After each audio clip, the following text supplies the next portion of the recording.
बस बस highly माई माई माई माई माई माई का भइल? माई हमार नौकरी लाग गइल बा। का सच में? हाँ माई, मास्टरलाइन बन गइल बानी और बच्चे लोगन के अंग्रेजी पढ़ावे के। हाँ अरे वाह दीदी, ये तो बहुत अच्छा हो गई। तब तो हमरो पढ़ाई हो जाई और माई घर पे कुछ खर्चा भी आ जाए ना। ए बिटिया, तनख्वाह कितना मिली? माई प्राइवेट स्कूल बा, शुरू में 10,000 मिली पर धीरे धीरे बढ़ जाई। 10,000? हाँ 10,000 तोहर बाबूजी के गईले के बाद पहला बेर देखे के मिली। अरे माई, जवन पैसा मिली वो तो मिल भी करी ना। हाँ। लेकिन खुशी के बात ई बाटे कि हमार दीदी मास्टराइन बन गईली।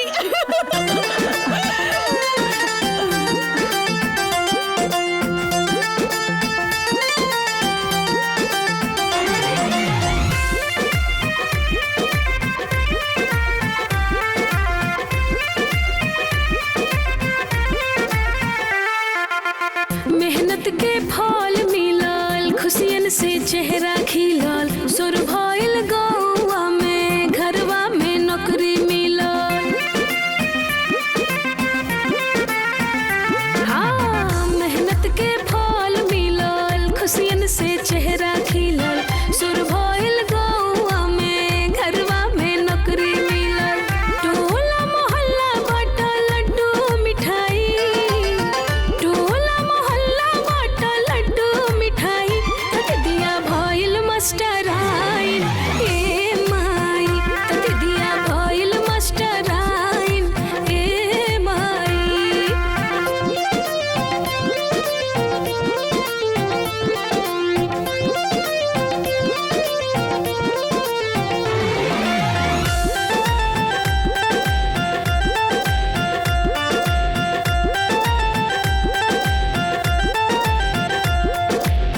होके तैयार सवेरे ही दीदिया जई है पढ़ावे स्कूलिया में। मिस जिया मैडम जी कही है सब लइका, डंका बजई है पूरा दुनिया में। अच्छा से चली अब तो हमरो पढ़ाई, अच्छा से चली अब तो हमरो पढ़ाई, तक दिया भइल मास्टराइन। हे माई, तक दिया भइल मास्टराइन। हे माई।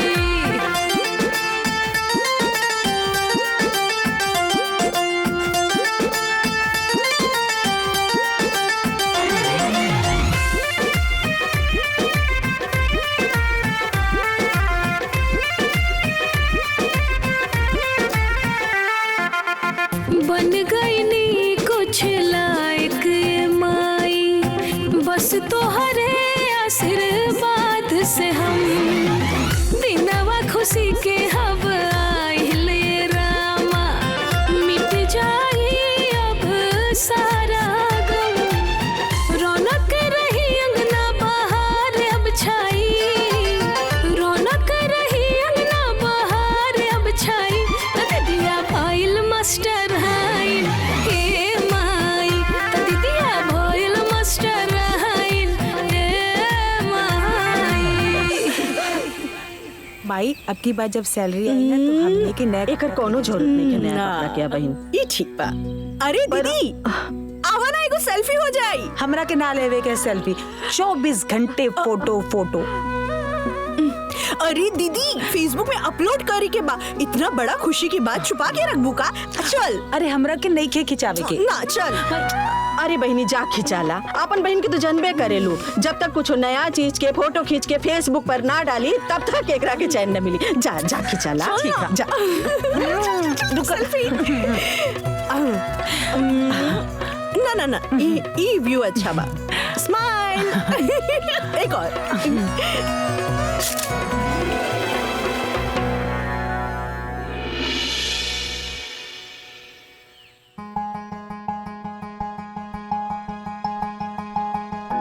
अरे हमार दीदी मास्टराइन बन गईली।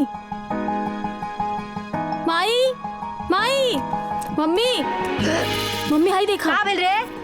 तोरी आदत हमके बहुत खराब लागेला। जब देखो तब चिल्लात रहेले या तो मोबाइल में घुसा रहेले। अरे देखा था सीमा पोस्ट डलले बाड़ी, सुधा दीदी की नौकरी हो गई, वो भी प्राइवेट स्कूल में मास्टराइन हो गई। हम तो बहुत खुश बानी। मास्टराइन नु भाई है, कोनो कलेक्टर तो नहीं की भाई ना। कितना तनख्वाह पाजी है? वो है 10-12 हजार। बस 10-12 हजार ना, इतना तुमकर आवे जाए में खर्चा हो जाई। अरे वो कुछ तक कमाई इनके, लेकिन घर में बैठ के उरील तो ना बनावती या कुछ तो कमाती अनु। तू तो बिल्कुल ना बोली है, बिल्कुल ना बोली है तू। ताना मार लायक बिल्कुल नहीं खू। सुपवा हंसा थसा चलनियो हंसा जकरे 72 को छेद। ए देखी हमार बिटिया के तो कुछ बोलिया मत। वो ऐसा वैसा नौकरी ना करी। कौन जरूरत में एकरा नौकरी करे खातिर?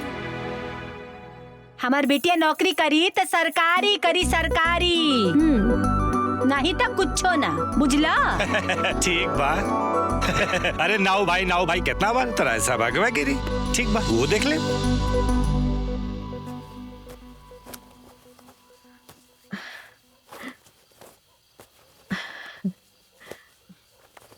बिटिया तोहार नौकरी लग गई कि हमनी तनी सा संभल गईनी। अब बस एक एक करके हमार दोनों बिटिया के बिहा हो जात, बस हमार जीवन सफल हो जात। बाकी चिंता इहे बा कि बियाहवा होई कैसे।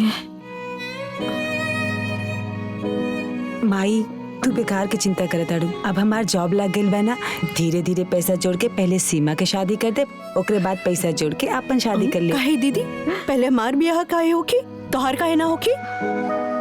दीदी तू ना बहुत चालाक बाड़ू, हमके ई घर से भगावल चाहताड़ू। ना सीमा, हम ऐसा ना सोचतानी। हम तो ई कहतानी कि ऐसे करे में सब कुछ आसानी से हो जाए। हम कुछ ना जानी, पहले तोहार ब्याह होकी। समझा सीमा, पहले तोहार ब्याह। दीदी पहले तोहार ब्याह होई, तोहार होई, तोहार होई, तोहार होई, तोहार होई, तोहार तोहार तोहार। अरे भाई बस, जे जैसे बा ओकर वैसे बिहा होई। और रहल बात पैसा के, तो तू लोग चिंता मत करा, हम बानी ना। खेत खरियान बेच के तू लोगन के बिहा कराई। अब जा दोनों जने जल्दी जल्दी तैयार हो जा, चाचा के पास जाए के बा। और तोहार नौकरी के खुशखबरियों चाचा के देवे के बा। जा जा जा तैयार हो जा, हम हूँ तैयार हो जाता नहीं। चला चल। अरे माई माई।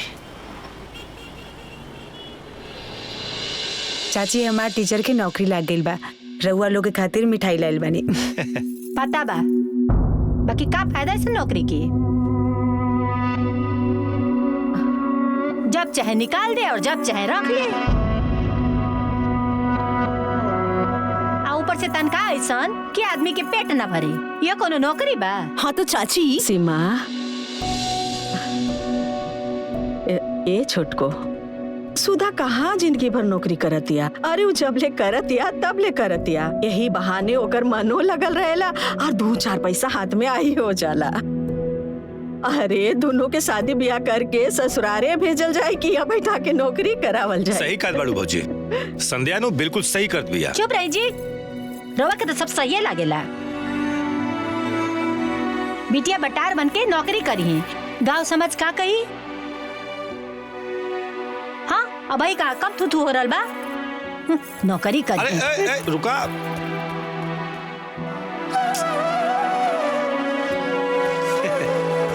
इली बड़की माई पानी पी ली। भौजी पानी पिया। ए बेटा ला लो ला बिटिया पानी पिया। अरे थोड़ा खाना बेटा। ली माई पीला पानी पीला। ए महाराज, हमार दोनों भतीजी आयल बाड़ी सन। अरे वह फोन रखी, हम शाम के आके मिल ले। हाँ रखे। बबुआ जी। अरे भौजी आई आई आई, बैठी बैठी बैठी बैठी। का कोनो बात बका बताई? बबुआ जी रवा तो देखते बानी, दोनों लड़कियन सियान हो गए बानी। अब वो लोगन के शादी ब्याह कर देवे के चाहिए। हम सोचत रहनी कि सुधा खातिर रवा कोनो घर बर देखी। इस साल सुधा के बियाह हो जाए तो तनी हमार माता के चिंता हो जाए, और ओकरे बाद अगले साल सीमा के हो जात। ठीक है भौजी, तो हम देख के बताओ तनी। अरे का देखत बानी? तारा बस में कुछ बा कि तू देख ले बा? अपने घर में अलवैया और दूसरे के गंदा पूजे। अरे खुद के घर में तो सियान बिटिया बैठल बिया, ओकरा खातिर तो रिश्ता खोजते नहीं खे।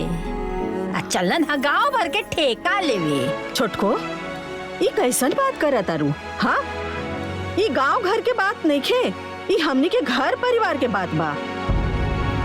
और हमनी के परिवार के गार्जियन बबुआ जी बाड़े, तो बबुआ जी शादी ब्याह देखिए ना। अब हम कहाँ खोज जाए शादी ब्याह? एक बात कही दीदी, बुरा मत मनिया। जब गली गली अपन लड़कियन के घुमावे लू तब लाज नहीं खिलागत।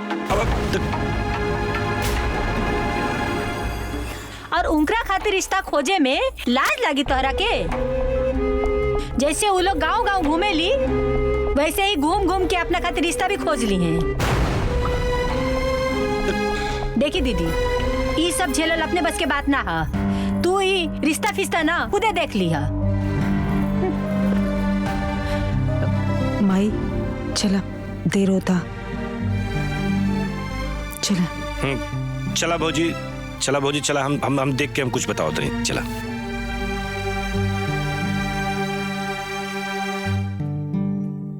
चाची तो के इतना सब कुछ सुना देहली और तू चुपचाप बस सुनत रहलू। ये तू ठीक ना कैलू। बिटिया, जब समय खराब होला ना तो सब कुछ बर्दाश्त करे के पड़ला। कूलर कपड़ा में दाग ना लगे के चाहिए। तो माई ये बात सबके सोचे के चाहिए। हाँ। हमनी के केहू खर्चा ना चलावे लसन, जब देखा तब सबके सामने हमनी के बेइज्जती कर देनी। अरे तू लोगन के पता बना ओकर स्वभावे ऐसन बा, तो का करल जाए? ओकर बात के तू लोग बुरा मत मानल करा, जाए दा ओकरा के। ना माई, जब तक उनकरा के जवाब ना मिली ना वो ऐसे ने बोलत रही। हाँ, वो देखा ऑटो वाला। हाँ। एक पूछा चली कि ना। भैया रामपुर चले क्या? हाँ हाँ बैठ जाइए। बैठे माई, चली माई। बैठ। चलिए भैया।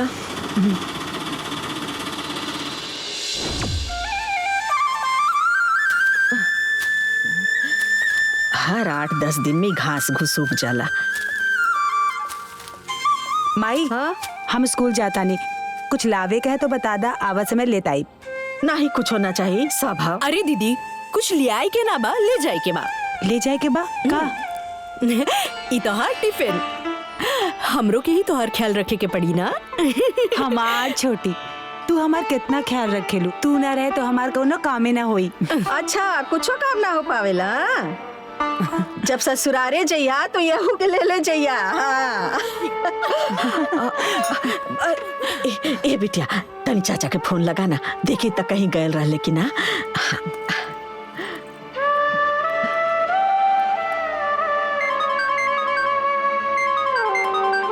देखा ना, सुधाई फोन करते रही, बुझाता भौजी हमरा से बतियावे चाहते रही। ए जी, फोन रखी। अब रखी देखा- फोन, रखी। और एक बात सुनी, उनके बिटियन के बिया के चक्कर में पड़े के आपके कोनो जरूरत ना। उनकर बोझ अपने कपारे पे लेवे के कोनो जरूरत ना बा। फोन नहीं के उठावत चाचा, फिर से लगावा तानी। हाँ, अपन बिटिया के भी बिया करावे के बा, ओकर पढ़ाई लिखाई देखे के बा, सबसे उन्हों के लेके चली। अरे कौन मार हमरा के खर्चा उठावे के बा? अरे तो हमरा खाली बियावे नु खोजे के बा। चल हम कूल समझत बानी, पागल ना बानी। वही लालच में तो लस्करा लगैले बड़ी कि तू खोजब तो खर्चा तू ही करब। एहिले कहा था कि उनकरे लड़कियन के बियाहन के चक्कर में आपके ना पड़े के बा। देखा चाचा फोन नहीं के उठावत। लगा था छुटकी मना कर देले हुई फोन उठावे से, यही से बबुआ फोन ना उठावत ताड़े। माई तू टेंशन मत ले, हम जाता नहीं, स्कूल के लिए लेट होता। हम दीदी के छोड़ के आवत है।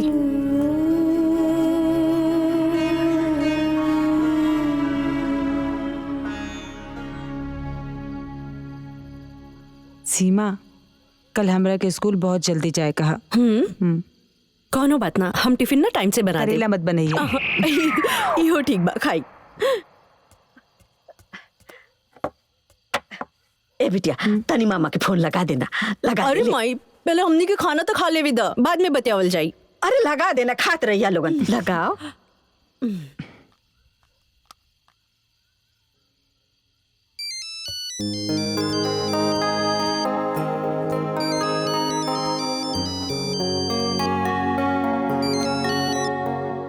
हेलो मामा जी प्रणाम। खुश रह भगिनी, काल चल बा। सब ठीक बा।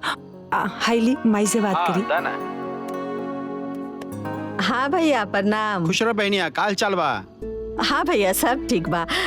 भैया कल आ जैती त बहुत अच्छा रहत। एगो जरूरी बात करे के बा। कोनो परेशानी बा का बहनिया? अरे नहीं भैया, कोनो परेशानी नहीं के, बस रउआ आ जाई। अच्छा ठीक बा, हम काले आवतानी। ठीक बा भैया, प्रणाम। खुश रह। कल मामा आवत रे। हाँ। हाँ।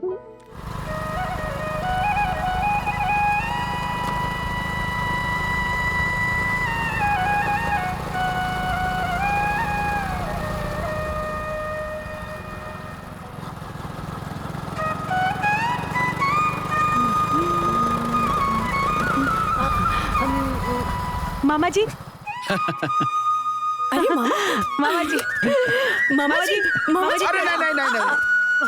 अरे मामा का पैर छू के नरक भेजेगा बा का? भगनी और ब्राह्मण एक समान होला। चलिए मामा जी चलिए। भैया खुश रह बहनी, खुश रह। आई भैया। हाँ आई। चलो। आई भैया, बैठी। और सब ठीक बा। सुन ले ते पढ़ावे जाली मास्टराइन हो गेल बाड़ी। हाँ मामा जी। अच्छा बा, कितना देला कुल? अबे ता 10,000 मिलेला। वाह, बहुत बढ़िया बा। हाँ भैया। भैया जहाँ कुछ ना रहे वहाँ 10,000 भी बहुत दे बा। अच्छा बहनी, ये बताओ कौन बात कहे कर रहल? भैया रउआ तो देखते बानी, दोनों बेटियन से आन हो गए बानी। कहीं रउआ घर पर देख लेती तो सुधा के यह साल बिहा कर देती। अच्छा था, ये बतावा तू अपने देवर से बात कैले रहलू कि ना? कहनी ता, बाकी पता न काहे ध्यान ना देत बाड़े वो। अरे कुछ बात नहीं है, हम बानी ना, सब हो जाए। कैसन बिया चाहे, का दहेज देवे के बा? अब घर द्वार ठीक ठाक रहे के चाहिए, और रहल बात दहेज के, तो तनी मनी खेत बा बेच उच के दिया जाए। अच्छा तो चिंता मत करा, हम बानी ना। अच्छा हम चलत आनी, हमारे घरे बहुत कुछ काम बा। अरे नहीं, खाना खा के चाहिए। बाकी जो मामा खाना खा के चाहिए बनावा दोनों जने। इतना जल्दी कुल सयान भैली? हाँ भैया। खबरदार, जे बियाह के जिम्मेदारी लेनी था। एगो बात सुन ली, हमरा से बुरा केहू ना होई, बड़का चल रहा दानी बने। अरे महाराज, बहनोई ना हमें, बहन परेशान ही है। ऐसे में बहने के बियाह खोजले में कौन दिक्कत हो जाई? और वैसे भी तो है कौन परेशानी हो जाई? माँ परेशानी उरा ना बुझाई, वो हम समझातानी की का परेशानी है। अरे बियाह खोजबा करईबा तो ओमे खर्चा भी उठावे के पड़ी, बता देता नहीं। अरे ऐसा कौनो समस्या ना बा। बहन कहले बा कि खेती बाड़ी बेच के बियाह होखी, पैसा के कोनो दिक्कत ना होखी, बस खाली बियाह खोजे के बा। अरे भाई, बहनोई अगर जिंदा होते हैं तो ऐसा कोनो समस्या ना होत। और बहन अकेले औरत होके बियाह कहाँ खोजी? ऐसे में कुछ हमनियों तो सोचे के पड़ी। अच्छा तो तू बड़का ना जिम्मेदार बने के कोशिश मत करा, ठीक बा? उनका देवर बाड़े। अरे देवर ओलाग रहता तब का? कुछ भी हो जाए, लेकिन बीच में रउआ नहीं खे पड़े के त नहीं खे पड़े के। जौने 2 पैसा रखले बानी ना जमा पूंजी, वो खत्म हो जाई। नहीं खे खोजे के तब मतलब नहीं खे खोजे के, बता देता नहीं। अरे भाई, हमेशा हड़कम मचोले रहलू। जा एक गिलास पानी लेके आवा, जा। पानी लेके आवा तनी। दीदी, हाँ एक बात बताई। बोल। माई ने जैसे तारा ब्याह खातिर पगला ही गइल बाड़ी, पूरा है ना? हाँ, जब देखा तब हर जगह एक के गिरट सबसे लगावले बिया। हमार सुधा की ब्याह देखला, हमार सुधा की ब्याह देखला। है ना? सुनी ना तो तोर खैर नहीं। जब देखा तब तू दोनों के खिसिर खिसिर लगल रहेला। भाई हाँ? हमने के तो ऐसे ही बात करके हंसत रहनी। अरे चाची। हाँ चाचा पीछा। अरे चाची, ये लड्डू मिठाई ये का? अरे हमरे गुड़िया का बियाह तय हो गइल बा ना। आई चाची बैठी। साजो। हाँ, वो कहा ना कि छेकैया हो गइल बा गुड़िया के, तो सोचनी है कि बहना पाहुर बांट दे। ये बहनी, जब केहू के बिहाई के बात सुनीला ना हमार करेजा खुशी से गदगद हो जाता। सही कहता नहीं दीदी, केहू को भी बिटिया बहन होके जब बियाह शादी तय हो जाला ना तो खुशी तो होबे करेला। ए दीदी, ई चाची ना माई के रोआवे खातिर आ गेल बाड़ी। आज ना माई के रात भर नींद नहीं बस। शादी के बाद सुनते ही ना माई के नींदे गायब हो जाला। ए दीदी, हाँ सुधा के बियाह कब करता रू? ए बहनी, भैया के तो कहले हैं अब लइकवा मिली तबे ना बिहवा होई। अब उहुए के तो चिंता बा, हम कहा कहीं ए बहनी कुछ ता भैया के? अरे तोहर देवर ना देखत हवा का? नहीं बहनी, उहो देखत बाड़े। अब जनबे करेलू शादी बियाह के मामला बा, जब ले 2-4 लोगन से ना कहब तबले कैसे हो। हाँ सही कहता रू दीदी। अरे गुड़िया के बियाह खोजे में तो गुड़िया के बाबूजी के चप्पल घिस गईल। आई जान ला कि सैकड़ों जगह देखा ना तब जाके तय भयल। ए दीदी, रउआ कहती ना त गुड़िया के पापा से कहती सुधा बदे लइका देखे के, काहे से कि उ केतना जगह घूमल आइल गइल बाड़े ना। ए बहनी, कहा ना हमार सुधवा खातिर लइका देखे खातिर। ठीक बा दीदी, कहब हम गुड़िया के पापा से। ठीक बा दीदी, चला तानी, बहुत काम बा ना। ठीक बा ठीक बहनी। है दीदी, ठीक है। खुश रहा, खुश रहा। जाता संभल कर जा। चलिए।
माई फिर से रोवे लगलू। अरे दीदी, हमके ना पता रहल उ चाची आइल भी है ना तो माई के रोआ के ही जाई। अरे नहीं, वो हमरा के का रोआ के चाहिए, वो हमरा के ना रोइलस। हमरा के तो तोर बाबूजी की याद आ गई। अगर आज ही रहतन तो हमरा के ये दिन देखे के ना पड़त। तू लोगन के बिहाए खातिर तुम्हारे द्वारे भटक के घोड़ धराई ना करेंगे पड़त।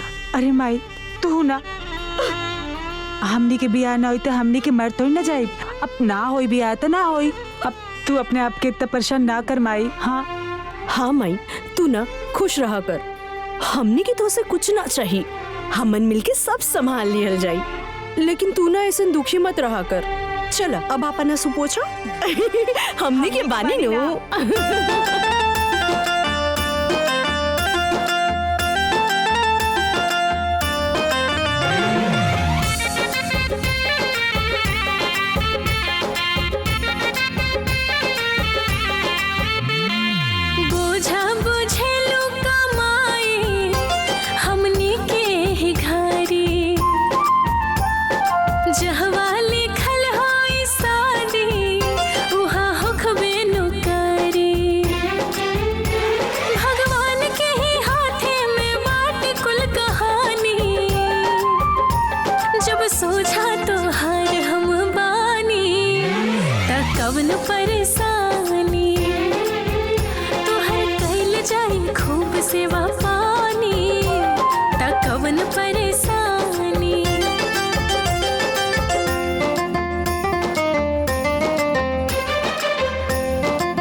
चैन से जिंदगी आना काटेला।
कवन परेशानी तोहर कैल जाए खूब सेवा पानी त कवन परेशानी।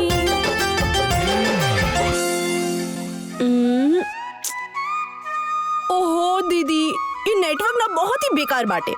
सीमा दिखाई नहीं के देत पेपर बनावतानी, जब देखा तब सेल्फी। सॉरी दीदी।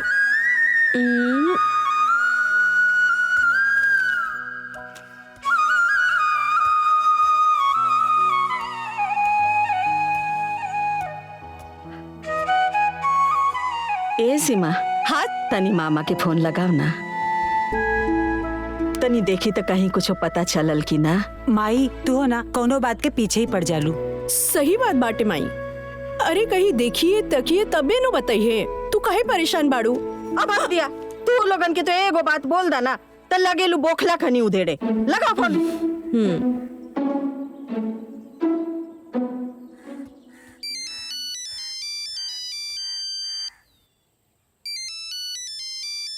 केकर फोन है जी? सिमवा के फोन है। उठाइया मत, कौन जरूरत नहीं के बीच में कुदला के। अरे जरूरी बा कि बियाह के बारे में बात होखे, और भी तो कोनो बात हो सकेला। कुछ भी हो जाए फोन उठे के ना चाहिए, बता देता नहीं। माई मामा फोन नहीं खन उठावत। एक बेरा और लगा दे।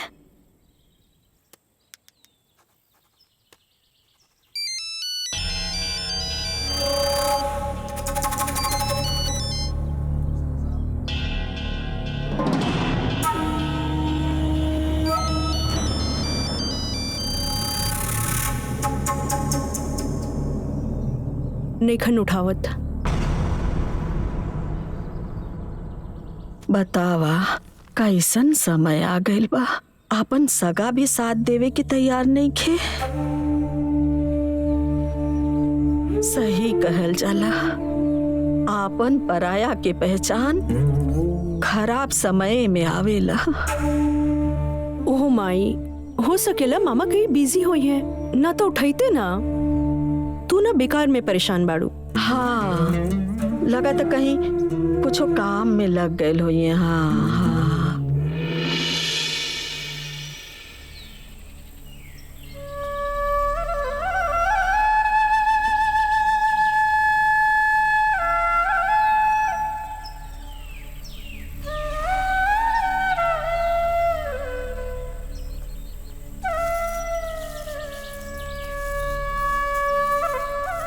निर्मला, आई ना दीदी, बैठी। आई बैठी। का होता? अरे दीदी का बताई, जान जाई कि जब से गुड़िया के बियाह पड़ल बा ना, पूरा परिवार वही में व्याकुल बाटे। आ जानते बानी कि जब स्टैंडर्ड शादी खोजी तो स्टैंडर्ड तैयारियां तो करे के पड़ी। हाँ बहनी, वो तो करे ही के पड़ी। हाँ। ए बहनी, तनी गुड़िया के बाबूजी से कह दे तू हमार सुधो खातिर एगो लड़का खोज देते। इतना इन्होंने जाने, कहीं कुछ हो तो बताते हैं। बाय दीदी, ई तो उनकर बाएं हाथ के खेल बा, चुटकी में लड़का खोद दी है। रुकी बुलावा तनी। हाँ। ए गुड़िया के पापा। हाँ का है बोला? अरे तनी सुनी ता। अरे बोला बाजारे जात है। अरे पहले है जे आई सुनी। अरे भाभी जी प्रणाम। हाँ, खुश रहा। देखी ना दीदी बड़ा परेशान बाड़ी, इनके लड़किया के लड़का खोजे खातिर, तन देख ली ना कहीं। हाँ बबुआ, हमार बेटियों के उद्धार लगा देता तू। अरे भाऊजी, रउआ राज क्यों चिंता मत करी, लड़का तो हम ऐसे चुटकी बजाए के जेब हम लेके घूमत रही थे। का है ना, बहुत लड़कियां देखे गेल रहनी अपने गुड़िया खातिर, ओहमे से बहुत रिश्तवा काट देले बानी, ओहमे से कौन कौन सेट कर दे। ओ भाऊजी, ओ सुधा के बिया अपने देवर जोखन से ना कालू का? कहले तो रहनी बबुआ, बाकी पटीदार के मामला बा, रवा तो जानते बानी। जाए दी, घर परिवार के बात बा, कहा बताई। अब बिटिया के बियाह के बाद 2-4 लोगन से बोले के पड़ी, तबे तो रिश्ता मिली। कौनो बात ना भाऊजी, देखत ना बाड़ू, हम अपने गुड़िया खातिर ऐसा रिश्ता खोजले बानी एक देखे नौ सिहाय ऐसा रिश्ता खोजनी कि होकर लड़का के नौकरी गाड़ी घोड़ा घर दुआर सब बा। बाकी भौजी जाना ताड़ू रिश्ता उस्ता बिटिया के सौभाग्य से मिलेला। खैर वैसा रिश्ता त ना कह पाबू, लेकिन हाँ तू चिंता मत करा, हम ऐसा रिश्ता खोजब कि जोन तू अच्छे से निमा जा। ठीक बा? हाँ। चिंता मत करा। अच्छा चलत बनी। जाई तनको चिंता मत करब, यहाँ का बानी न। चली ठीक बा, प्रणाम। खुश रह। ठीक बा। ए गुड़िया के माई तनी गम सौदा हमका बाजारे जाके बा। ये जाई ले ली है जो खुटिया पर टांगल बा। देखा तानी के इतना काम बाटे तौने पर।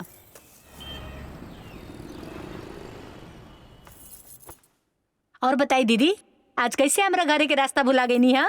जनते बाड़ू गुड़िया के बियाह तय हो गइल बा, त ओकरे खातिर सर सामान खरीदे शहर आइल लनी है। त सोचनी है कि लगले तो के न्योतो दे दी, काहे से कि फिर मौका ना लागी ना। हईला न्योता कुल परानी के आवे के बाद, ठीक ना? अइहा जरूर भुलैया माँ। हाँ हाँ दीदी जरूर आवल जाई, सब जने आवल जाई। हाँ केहू दिखात नहीं खे? दीदी ई त ड्यूटी पे गइल बड़े और हमार रानी बेटिया कॉलेज। इस समय तो हम घरे अकेले रही।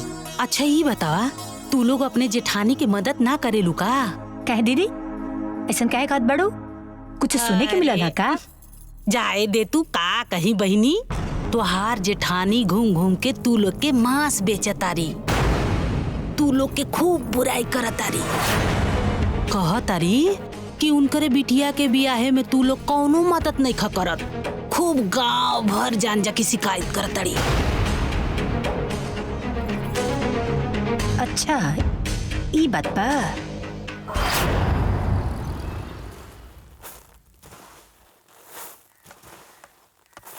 का दीदी? हाँ रवा गांव घर में घूम घूम के हमनी के शिकायत कर रहल बानी। नहीं छोटको, हम केहू से कुछो शिकायत ना कइनी है। हमनी के सुननी है कि रवा गांव घर में घूम घूम के ई कर रहल बानी हमार देवर हमार लड़की के बियाह खातिर लड़का नेखन खोजत। अरे रउआ से जब अपन बिटियन के बियाह नहीं के हो तो हमनी के तो शिकायत बनावता नहीं। हाँ काय हमनी के बेइज्जत करता दी? छोटको, हम केहू से कुछो ना कहनी है, हम तो बस अपन सुधा के बिहाई खातिर एक दो लोगन से लड़का खोजे खातिर कहले रहनी है। कहलू? अरे चाची अगर कह देलू तो एमे का गलत बा? हाँ ये शिकायत हो गई का? और वैसे भी शादी ब्याह खातिर ना लोग बहुत से लोगन के कहेला। एमे गलत का बा? तू दोनों जाने तो चुप पे रहा, बोला मत बीचे में। दीदी रो आज के बाद हमनी के शिकायत कैली ना तो हमनी से बुरा क्या ना होई।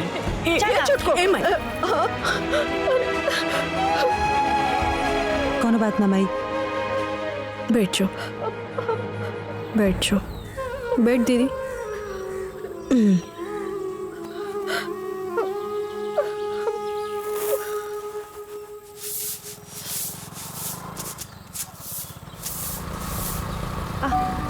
मामा जी। अरे मामा जी। मामा जी।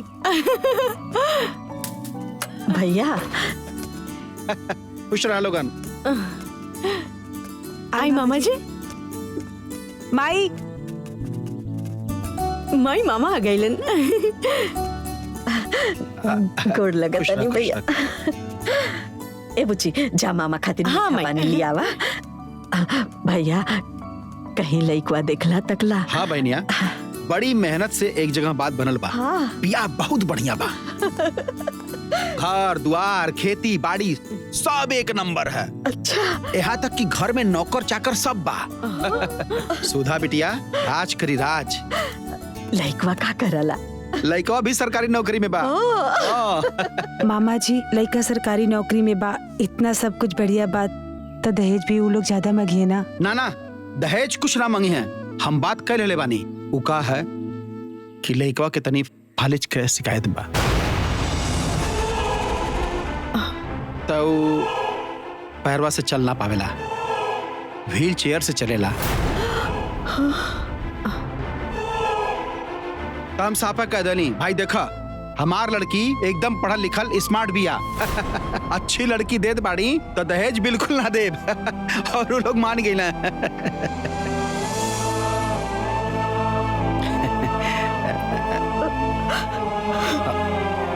बहनिया बहुत बढ़िया बिया बा, जल्दी से दिन पाती रख के ब्याह कर दे। बाकी अरे बहनिया इतना बढ़िया शादी तिया लेके खोजले भी ना मिली। बस उतन की भर कमी ना रत ना, नहीं तो हमन के औकात ना बाकी उनके दरवाजे पे खड़ा हो सकेला। अरे चुपचाप आंख मूंद के बियाह कल। अब इतना बढ़िया बियाह अब ना मिली। मामा जब सब कुछ इतना बढ़िया बा तब काहे ना अपना बिटिया से करवा देता नहीं। बोला मामा, का आप ही शादी अपन बिटिया से करा सके नी? नानू का मामा, हमन तो आपके बिटिया समान बानी नू।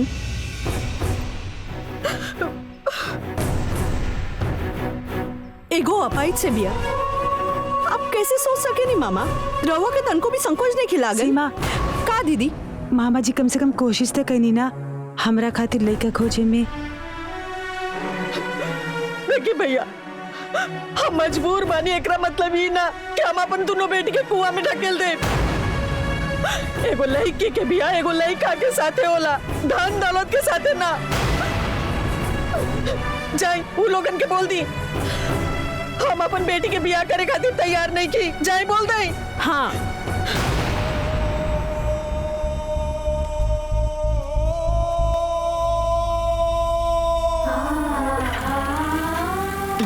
तू रो मत माई, दीदी खातिर बहुत बढ़िया रिश्ता मिली।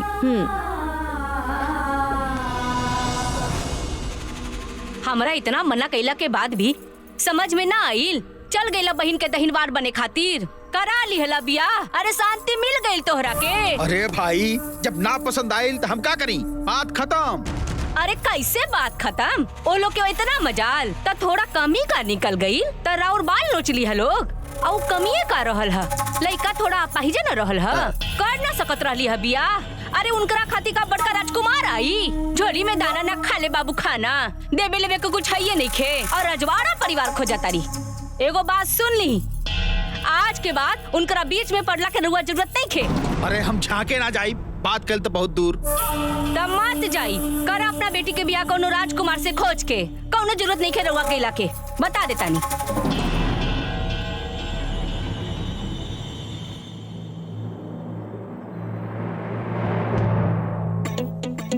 पढ़ चुपचाप।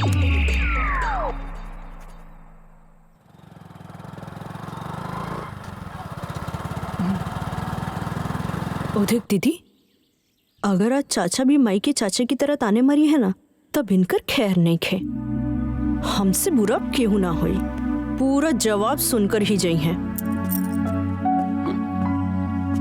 भौजी कहाँ बाड़ी? भीतर।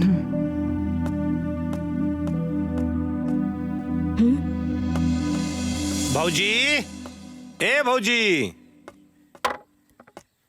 भौजी। हाँ अरे बबुआ, प्रणाम भौजी, बैठा। खुश रहा। उ कहा ना भौजी कि हमें को लड़का देख ले बने, बड़ा अच्छा बा, घर दुआर बा, खेती बाड़ी भी बा, लड़का बहुत मेहनती बा, बस पढ़ल लिखल नहीं खे। लेकिन हाँ, उ जो बालू वाला ट्रक होखेला नु, ओकर ड्राइवर बहुत रुपया कमाला। अगर जमे तो बोला हम बात आगे बढ़ाएं। अरे बबुआ, जब सब ठीके ठाक बा, लइकवा मेहनती बा, पैसों कमाता, तो कहा सोचे की जरूरत बा? बातचीत कर लिया जाए तो ठीक बा। काम आई इका कहताड़ू, दीदी डबल MA BA कैले बाड़ी, स्कूल में पढ़ावताड़ी, और तू उनकर बिया एगो अंगूठा छाप से करावे के चाहताड़ू। पगला गई बाड़ू का? देखा तारू भौजी, ये कैसे बोलती है, ये एक संस्कार है, देख ला। चाचा, हम सही तो कहत बानी, एमे संस्कार की का बात बा? अरे शादी बिया तो जोगी जोगी में होखेला कि जहाँ मर्जी वहाँ करा देवल जाए। देखा तारू कैसे जबान लड़ावती है, ये देखा कैसे जबान लड़ावती है। ए बबुआ, सीमा ठीके बोलतिया। शादी बियाह जोगे जोगे लोगन से होला, ई बियाह जाए दीना, एगो और लड़का देख ली। हाँ तो ठीक बा, जोगे जोगे रउआ लोग लड़का MA BA वाला देख के शादी करा ली लो। अब हम रउआ लोग के बीच में ना पड़ा, बिल्कुल कोनो मतलब। ठीक बा चाचा जी, कोनो बात नहीं खे। अगर हमार दीदी की ब्याह न हुई तो ना सही, बाकी आड़े तेड़े लड़का से ना हमार दीदी ब्याह न करी। हाँ ठीक हाँ बा, हाँ ठीक जाए बा, जाए कोनो बबुआ। काम आई, ये आड़े तेड़े लड़के से दीदी की ब्याह करावे के चाहताड़ू। अरे तू लोग ऐसे ही करबू तो लइकवा कहाँ से मिली, का मालूम? मिल जाई माई।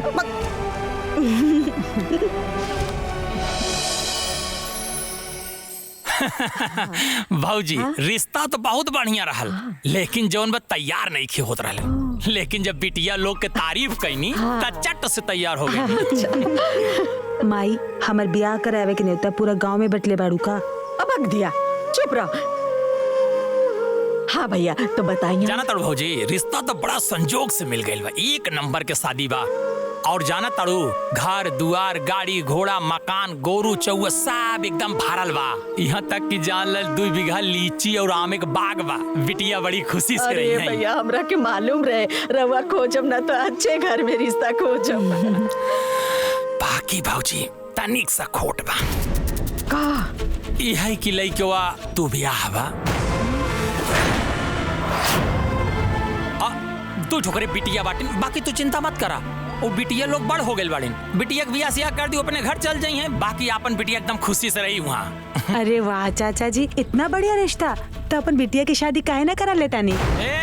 हमार बिटिया का तो फेकल पवारल बा का जोन दू बियाह से कर दे। हाँ तक हमनी के फेकल पवारल बानी। अरे मैं रिश्ता खोजे का कर देनी तो रवा जवन मर्जी हुए करब। चल रहे जैसे। आय हो दादा, सही कहल जाला, हवन करत हाथ जरई। एक तो हम धूपे धूपे साइकिल लेके टक टक दुआरे दुआरे लइका देखत हई, ऊपर साइकिल कर सबके बनर घुड़की सुनी। ए भौजी अब हमारा से न हो पाई, अपन खुदे जाए के लइका बच्चा ढूंढा, ठीक बा? चल भाई। हाँ जाए केहू नहीं तो हर दुआरे।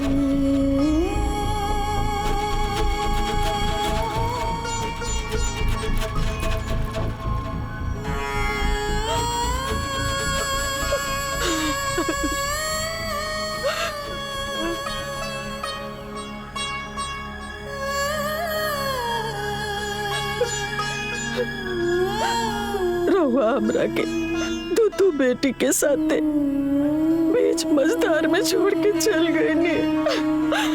अब हम का करें, कैसे दोनों के घर परिवार बसाए? वाले जैसा का संबंधी रहे सब हमसे किनारा कर लेला। हम लगा जाए के कर दुआरे जाए, कैसे रिश्ता खोजी?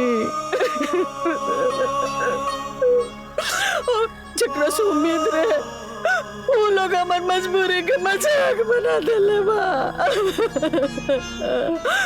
राउत सखा भाई हमने के बिटियन के खातिर एगो ड्राइवर के रिश्ता लेके आयल बा, और हमारा अपन भाई एगो रिश्ता लेके आयल बाड़े। अब रहुए बताई हम का करें, कैसे अपन बेटियन खातिर रिश्ता खोजी, कैसे लोगन के घर बसाई?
केकरा से काहे हो दुख अपन केकरा से काहे हो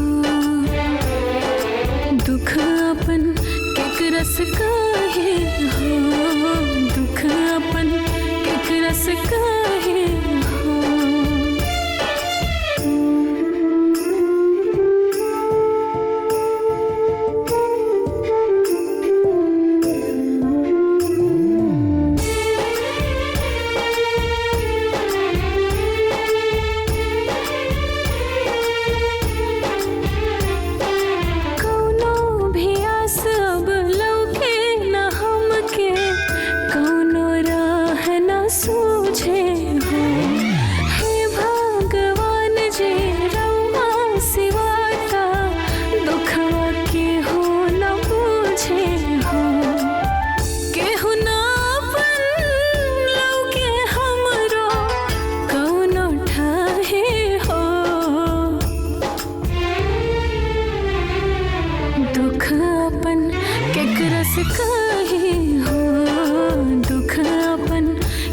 से काहे हो दुख अपन केकरा से काहे हो दुख अपन केकरा से काहे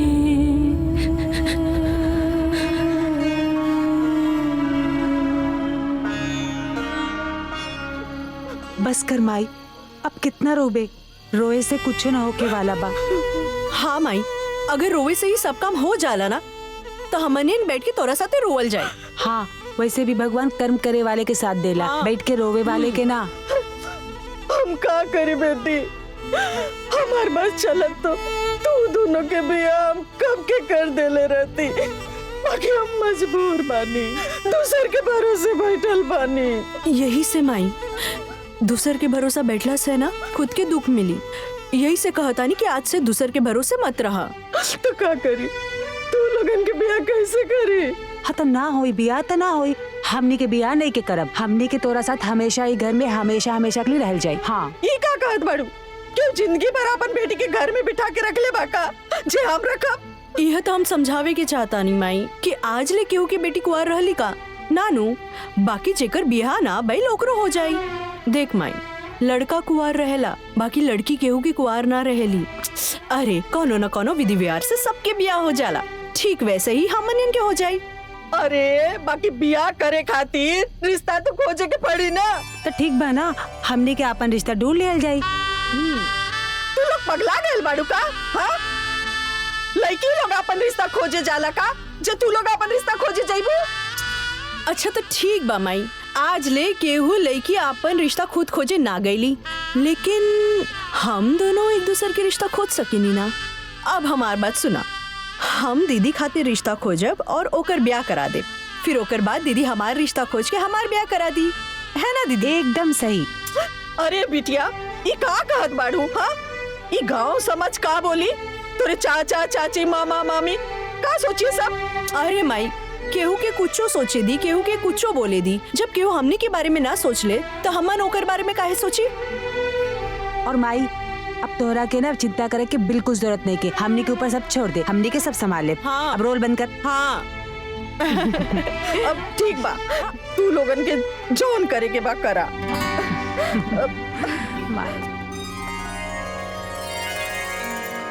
माई, आशीर्वाद दा कि हम दीदी के रिश्ता खोजे में सफल रही। माई, हमरा के भी आशीर्वाद दे कि हम सीमा खातिर एक अच्छा घर और वर ढूंढ पाई। बिटिया, भगवान तू लोगन के मनोकामना पूरा करे। बाकी एगो बात बोली? बोली ना माई। बिटिया, एक बेर तू लोग फिर से सोचला, कई तरह से लड़की लोगन के अपन रिश्ता खोजल ठीक बा? अरे माई, हमन अपन खातिर रिश्ता खोजे थोड़ी जात बानी, हमन एक दूसरा खातिर रिश्ता खोजे जात बानी। बाकी बिटिया, आज तक कबो ऐसा ना भइल कि लड़की लोग। माई, अब जो कब्बो केहू न करे होके ना, उहे करे के चाहिए। और तू ना चिंता बिल्कुल मत कर, हमनी के तोर मान सम्मान बिल्कुल कम ना होके दे, भरोसा रखा। चल अब आशीर्वाद दा।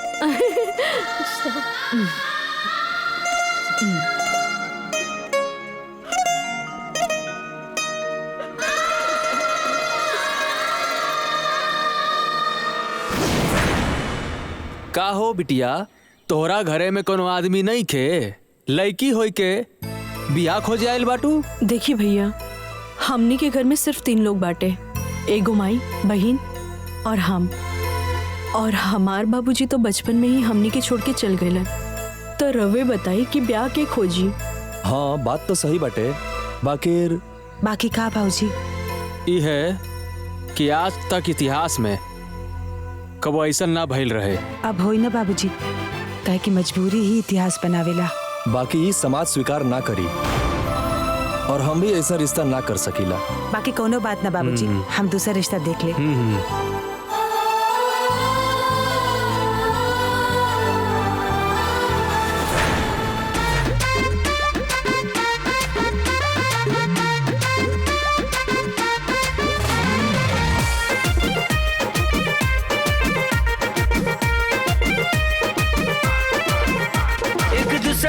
खातिर दोनों बार खोजे, निमन लोग निमन द्वार निमन घर खोजे।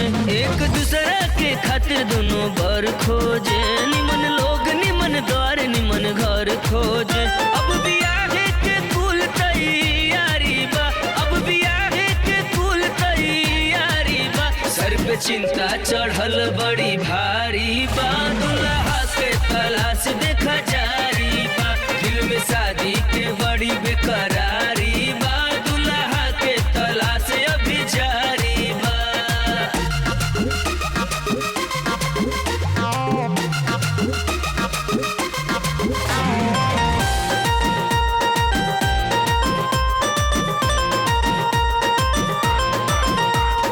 लइका बियाहे के जोग चाही सोच के, एने ओने दौरे दौरे जाली हो।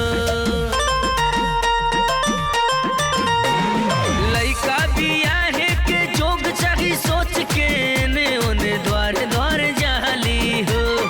एक दूसरा के घर बसावे के खातिर मेहनत करत उ देखाली हो। आज दुनहुन के सर पे जिम्मेदारी बा, आज दुनहुन के सर पे जिम्मेदारी बा। सर पे चिंता चढ़ल बड़ी भारी बा, दुल्हा के तलाश देखा जारी बा। दिल में शादी के बड़ी बेकरारी बा, अभी जारी बा।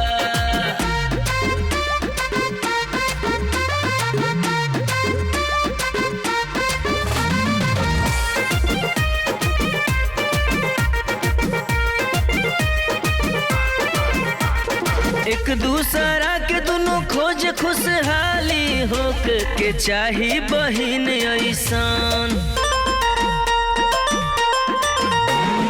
एक दूसरा के दोनों खोज खुशहाली हो के चाही बहिन ऐसन। अरे अपन अपन फर्ज देखा दोनों निभावे, एगो अभिभावक के जैसन। दिल में दुनहुन के प्यार बड़ा भारी बा, दिल में दुनहुन के प्यार बड़ा भारी बा। सर पे चिंता चढ़ल बड़ी भारी बा, दुल्हा के तलाश देखा जारी बा।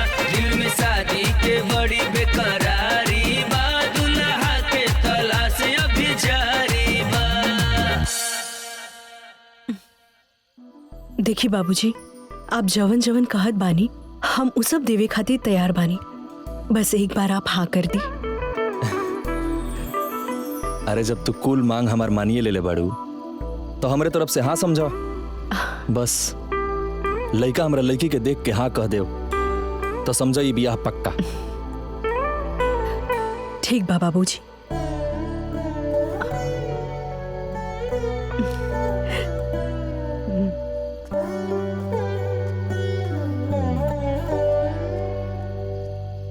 बिटिया कहीं कुछ बात बनल? माई अबे तक कुछ ना भइल, लेकिन तू टेंशन मत ले, जल्दी हम सीमा खातिर अच्छा लड़का ढूंढ ले। माई माई माई माई अरे हमार माई अरे हम दीदी खातिर लड़का ढूंढ लेनी। सच? हाँ, घर परिवार सब कुछ बहुत बढ़िया बा और सबसे बड़ी खुशी की बात कि लड़का मास्टर बाटे, वो सरकारी। हे भगवान, तोहर बहुत कृपा बा। सच कहेला लोग, भगवान के घरे देर बा अंधेर ना। दीदी, ये देखा लड़का का फोटो? अब तोहरा के पसंद बाता, हमरा के भी पसंद है।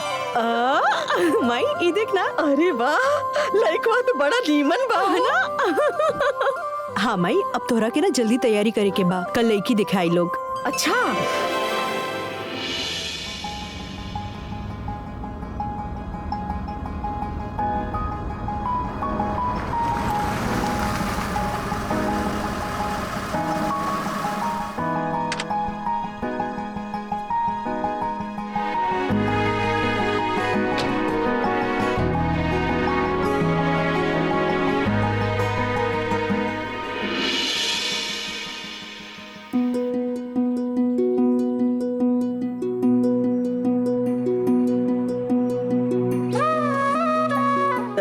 समधी जी और ली बबुओं के दी। समधिन जी रहो ली। अरे समधिन जी, आवा भगत तो बहुत हो गई, अब वो काम हो जाओ जौना खातिर हमनी के आइल बनी जा। बिटिया के बुलाई ना। जी सीमा। हाँ माई। दीदी के लिए आवा बिटिया। हाँ।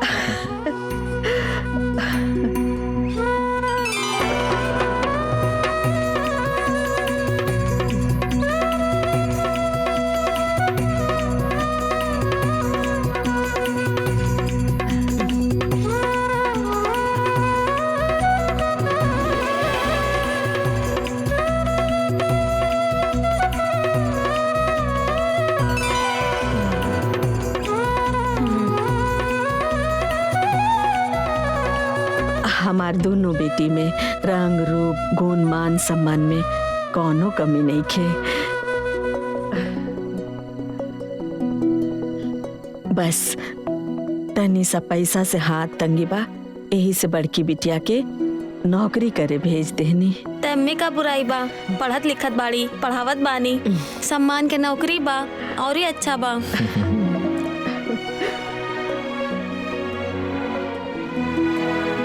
जितना हम सोचले ना रहनी है ना, उससे भी सुंदर बाड़ी हमार बहू। हम शादी खातिर तैयार बनी। दीदी धन्यवाद। लेकिन हमारे को शर्त बा। शर्त?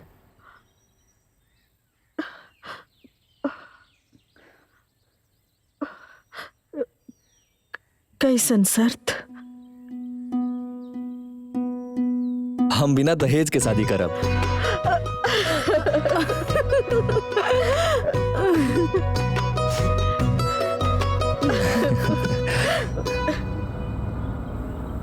अरे चाचा, सुनत नहीं कि जोखन के भतीजनिया अपन शादी खुद ही खोज के तय कैले बिया। वो एक नंबर के बिया, लइका मास्टर बाटे, घर दुआर खेती बाड़ी सब एक नंबर के बाटे। जैसन घर बार लड़की हो के खोज लेने बानी, वैसन तो हमनियों के खोजे में समय लग जाई।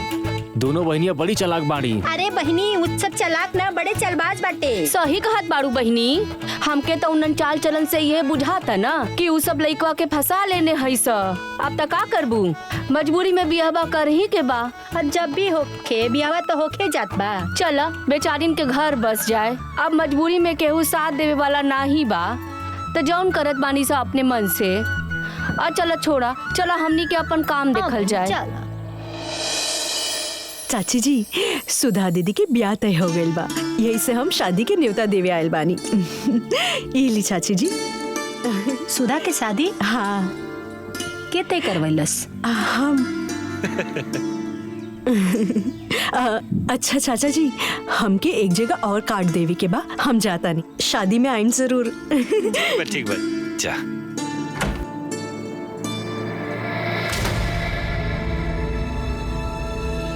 मामा और मामी, रोवा लोग के पूरा परिवार के साथ में आए के बा। अरे हमनी के परिवार ते पूरा 2 दिन पहले ही आए। ठीक बा।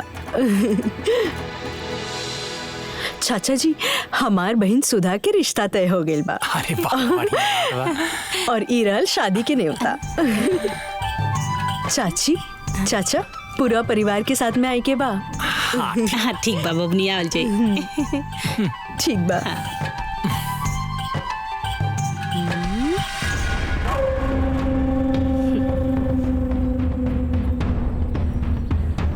अरे ई तो बड़ी आसानी से भी आता है कर ले।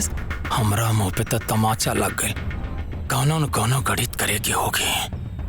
ई लोग के खुशी हमरा से दिक्कत नहीं के बनत बाटे।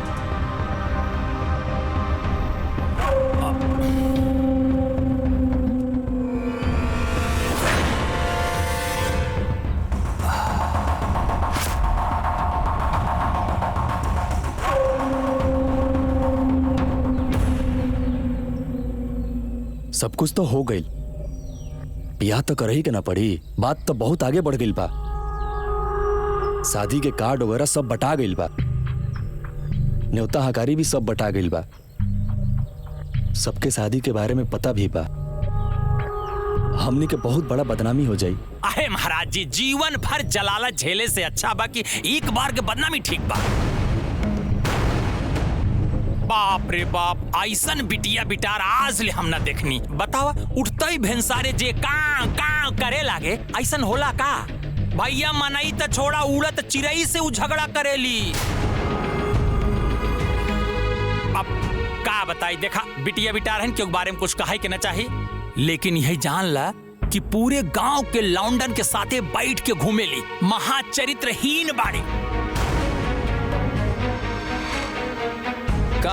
हाँ, अरे बतावा, गांव के लौंडन के साथे मुंह बांध के बाजार में जाई के जे गुलछर्रा उड़ावत होई, समोसा टिकिया खात होई, वो कितनी बढ़िया लड़की होई भैया। हाँ महाराज, देखा हम यही कहा कि आप गांव देश के सामाजिक और प्रतिष्ठित व्यक्ति बाड़ा। अब आप ही विचार करी कि वो चरित्रहीन घरे में लाओ ठीक बा कि आगे जैसे सोची समझे। चलत है, प्रणाम।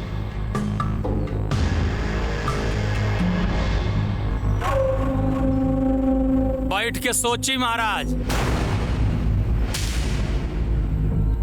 एक दिन के बदनामी ठीक बा कि घरे में चरित्रहीन लड़की रख के जीवन भर के बदनामी ठीक बा?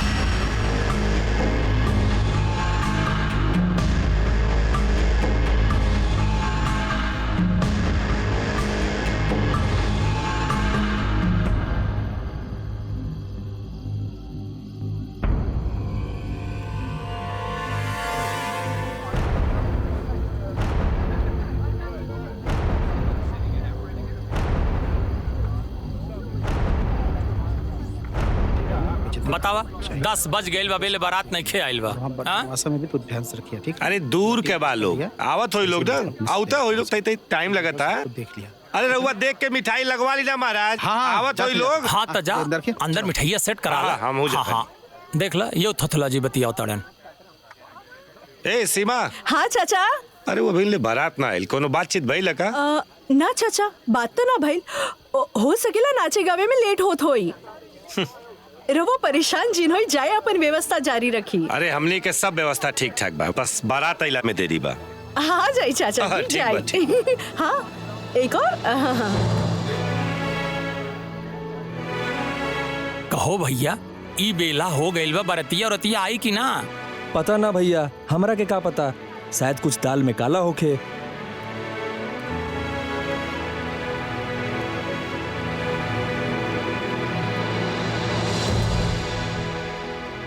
ए सीमा, सीमा। हाँ चाचा जी। बेटा यारा तो का भाई चाचा जी? ते दे तो लोग का नंबर देता, लगा के पूछी बारात लेके आवत हो लोग कि मजाक करते हो? ये देखी।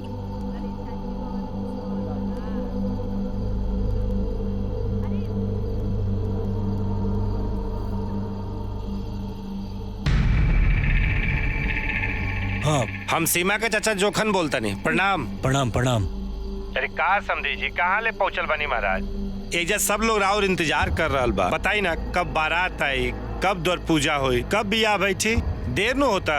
रउआ लोग बारात के इंतजार मत करी, हमरा यहाँ से रउआ लोग यहाँ बारात ना आई,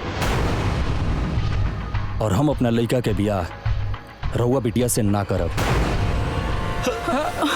चाचा जी, आप एका कहता नहीं, यहाँ सब कुछ तैयारी हो चुकल बा चाचा। ऐसा मत करी चाचा जी, न तो हमने कहीं मुंह दिखावे लायक ना बची। ठीक बा, रखा तानी। हे भगवान।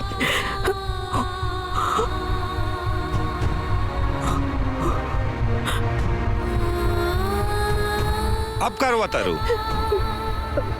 का भालू ना अपने मन के मनमानी कटवा देलू ना नाक।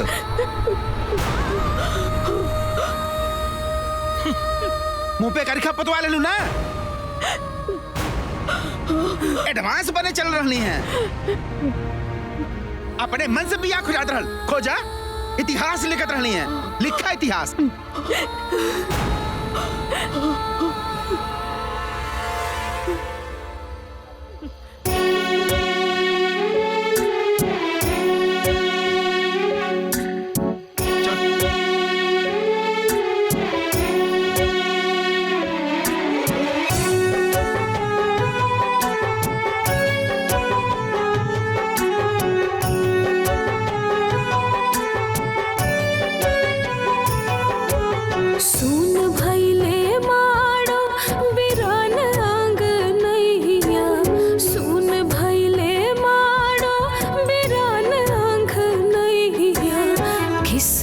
से हर लिमाई तोहरी चिरैया, किस्मत से हर लिमाई तोहरी चिरैया।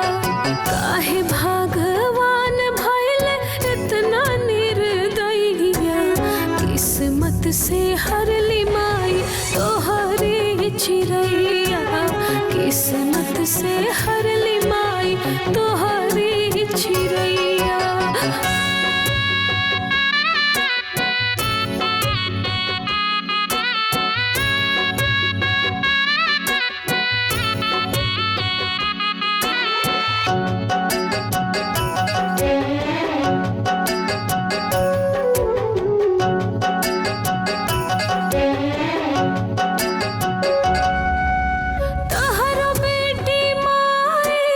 किस्मत के छोट हो राम जी भी नाही मोहाल हो, मारे लताना सगरो जमाना, सब कुछ देख रह जाले हो। के होई जिंदगी के नाव के खेवैया, किस्मत से हर लिमाई तोहरी चिरैया, किस्मत से हर लिमाई तोहरी चिरैया।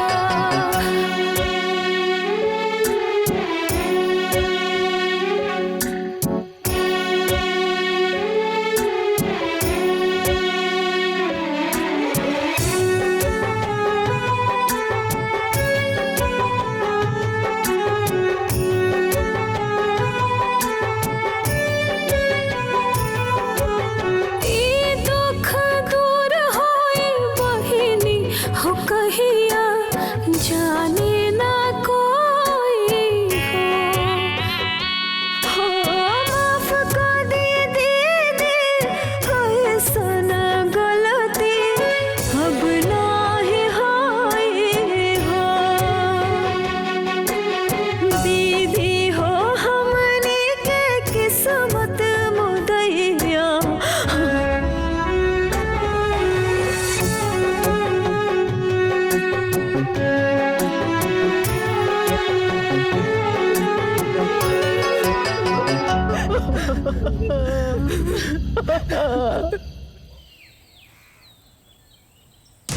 नहीं आई बारात, टूटा दुल्हन का अरमान। गरीबी फिर एक बार किसी लड़की की दुल्हन बनने का सपना किया तार तार। लड़की हुई निराश। यह घटना सोनभद्र जिले की हाथी नाला गांव की है। गांव के एक बिन बाप की लड़की सुधा की कल रात बारात आने वाली थी। पूरी रात दुल्हन सुधा और उसके परिवार बारात के इंतजार करते रह गए। रात बीत गई पर बारात नहीं आई। लड़की और लड़की के परिवार वालों की जगहसाई हुई। अनुमान लगाया जाता है कि मामला दहेज का है, क्योंकि लड़की में कोई कमी नहीं है। वह MA BA टीचर, सुंदर, सौम्य और सुशील है।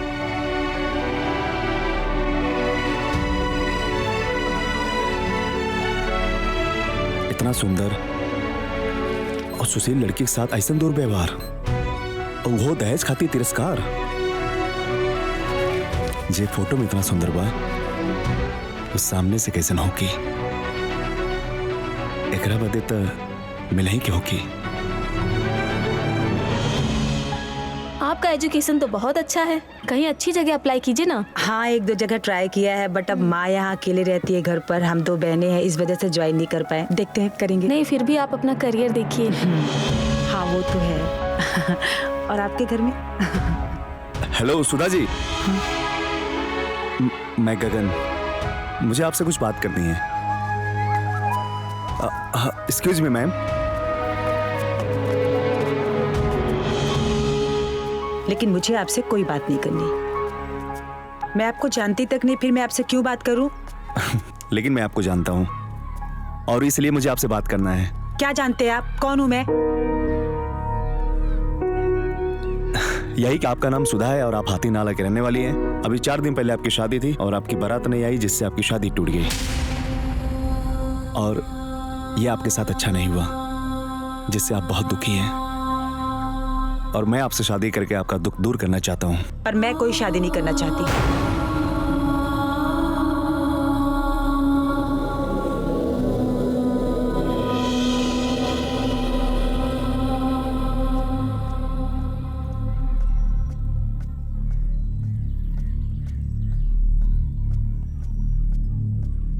आपने मेरी बात का जवाब नहीं दिया।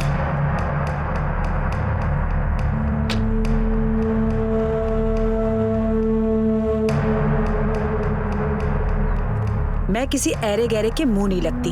और कितनी बार कहा आपको मेरा पीछा करना छोड़िए, वरना आपके साथ बहुत बुरा हो जाएगा। और हाँ, मुझे छेड़ने की कोशिश मत करना। पहली बात तो मैम, मैं कोई ऐरा गहरा नहीं हूँ। मैं एक सभ्य परिवार का सज्जन लड़का हूँ। और दूसरी बात, आपको छेड़ नहीं रहा हूँ, मैं तो आपसे शादी करना चाह रहा हूँ। और कितनी बार कहा है आपसे, मुझे कोई शादी वादी नहीं करनी। सड़क पे शादी करेंगे। तो ठीक है, राह में शादी नहीं तो घर पे ही आता हूँ।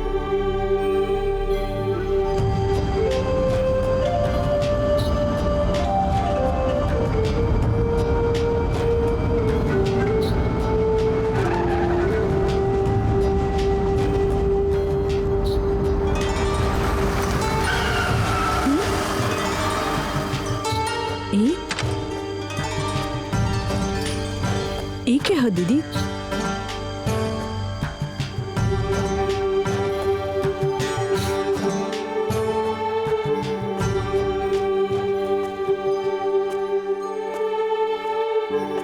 सीमा, जवन लड़का के बारे में तोहरा के बतौले रहनी ना, ई उहे लड़का हा। हमारे स्कूल में पीछा करत करत अब घर तक आ गई। तू चिंता मत कर दीदी, आज हम एकरा के ऐसा सबक सिखाए कि ई तहरा ही ना केहू लड़की के पीछा ना करी। रुक।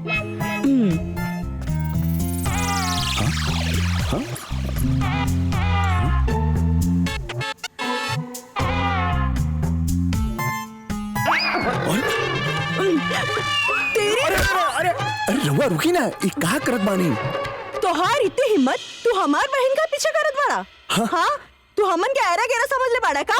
आज तोहरा के पता चली कि हमन कौन धन के हो रहा होखी। अरे रहुआ कहा करत बानी? पहले हमारी बात तो सुनी। का सुनी? बोला।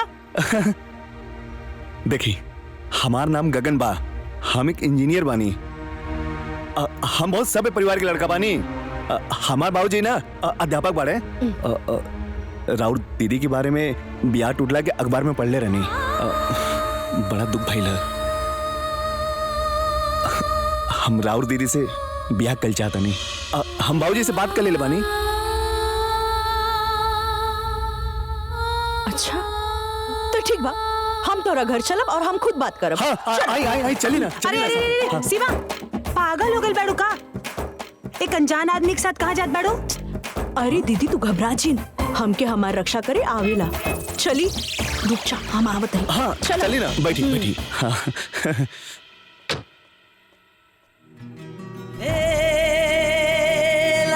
ब्याह तो तरह से करके रहा।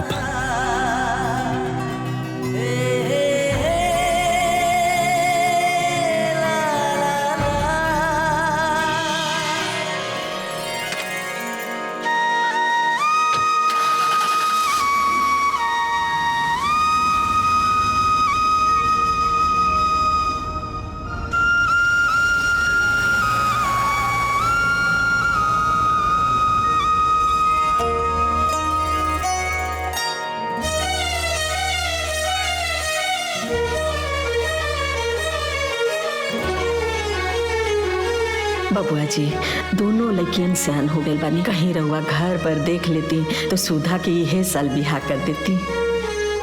अरे भैया, हमरा के मालूम रहे रहुआ खोजब ना तो अच्छे घर में रिश्ता खोजब। दहेज कुछ ना मगी है, वो का है कि लइकवा के तनी फालिज के शिकायत बा। लेकिन हाँ, वो जो बालू वाला ट्रक होला नु, वो करू ड्राइवर बहुत रुपया कमाल। बाकी भाऊजी तनिक सा खोट बा का यही कि लइकवा तू बियाह बा। अब का बताई, देखा बिटिया बिटारहन के बारे में कुछ कहा के ना चाहिए, लेकिन यही जान ला कि पूरे गांव के लौंडन के साथे बैठ के घूमेली, महाचरित्रहीन बाड़ी।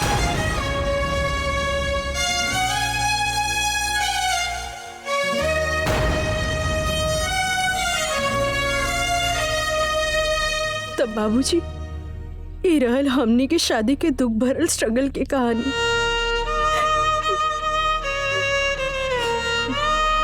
तू चिंता मत कर बेटा, समझ ल कि आज से तारा दुख के दिन समाप्त हो गई। तारा बहन से हमरा बेटा के ब्याह हुई। तो ठीक बा बाबूजी, तो कल हम अपना मायके लेके आ जाए। ना बेटा, ओकर जरूरत नहीं है, हमनी के खुद मिले आ जाए जा। बेटी, आज से पहले जब तार माई घर से बाहर ना निकल ली तो फिर काहे आई है? अरे अब हमनी के मिल गई नीनू। ठीक बा माँ जी, अब हम जात बानी, न तो माई दीदी ना परेशान हो जाए। बेटा, इनके के बढ़िया से घरे ले जाके पहुंचा दो। जी बाबूजी। चला चला।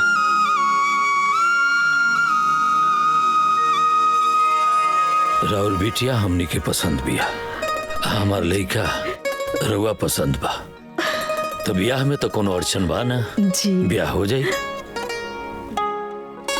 लेकिन हमारे गो शर्त बा। अगर रउआ मानब तबे ब्याह हुई।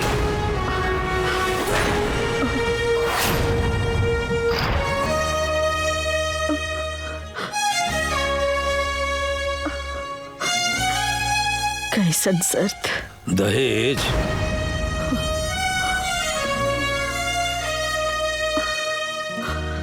रुआ 1 करोड़ रुपया नहीं खे देवे के, सिर्फ 1 रुपया पंडित जी के देवे के बा, बस।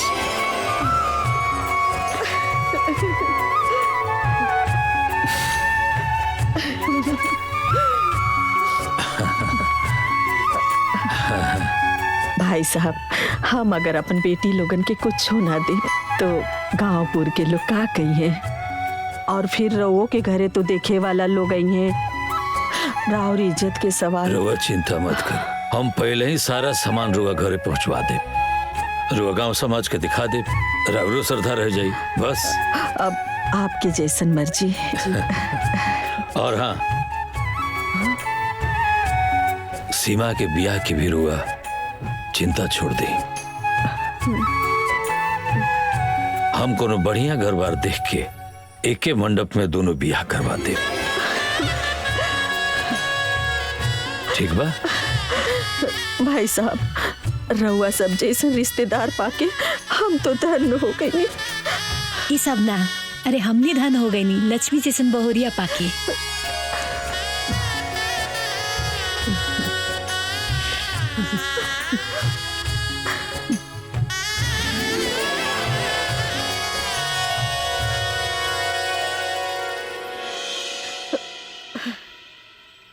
भगवान की कृपा से हमार बेटी के कितना बढ़िया घर बर मिल गईला, नहीं तो आज के युग में इतना बढ़िया घर परिवार दिया लेके खोजले से ना मिला। सही कहत बाड़ू माई, दीदी के नसीब ना बहुत तेज बाटे, ना तो ए समय में ऐसन सोच वाले लोग कहाँ मिलेला।